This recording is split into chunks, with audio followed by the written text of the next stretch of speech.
Bonjour Alice, et tout d'abord bienvenue au stand apnéa, au salon de la plongée, le 13e salon de la plongée. On a le plaisir de te recevoir ici parce que tu es une apnéiste confirmée, une compétitrice je crois. J'aimerais que tu te présentes et que tu nous expliques un petit peu ton parcours au niveau de l'apnée.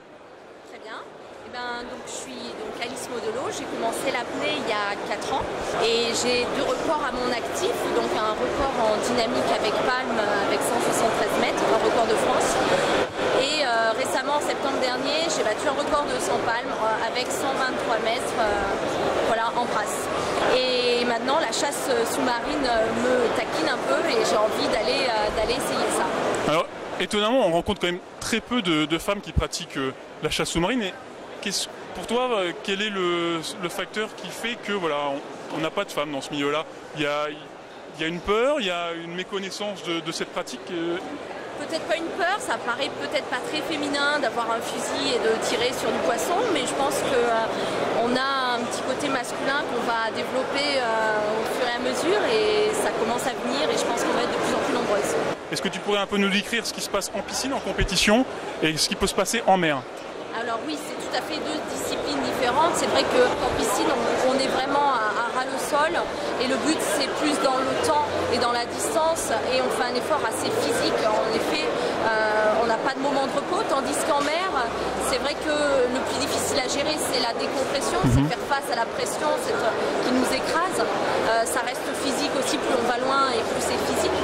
Mais c'est 2 disciplines très différentes et ça demande d'apprivoiser et ces deux disciplines de manière avec une philosophie très différente.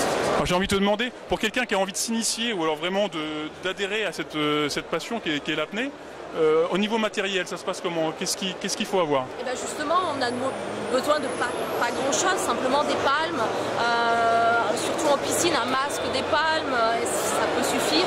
En mer, bien sûr, il faut des palmes, une combinaison, s'équiper un peu plus, mais on a besoin de beaucoup moins d'éléments qu'en plongée bouteille et c'est un plaisir extraordinaire de pouvoir être libre. D'où l'appellation, c'est vrai que dans la tête des gens comme le Grand Bleu, on entend parler de plongée libre, est-ce que c'est vraiment par rapport à ça? Oui, c'est une liberté absolue avec le milieu, un plaisir très important. Et comment, en un mot, est-ce que tu pourrais nous donner la qualité qu'il faut avoir pour pratiquer l'apnée et se faire plaisir?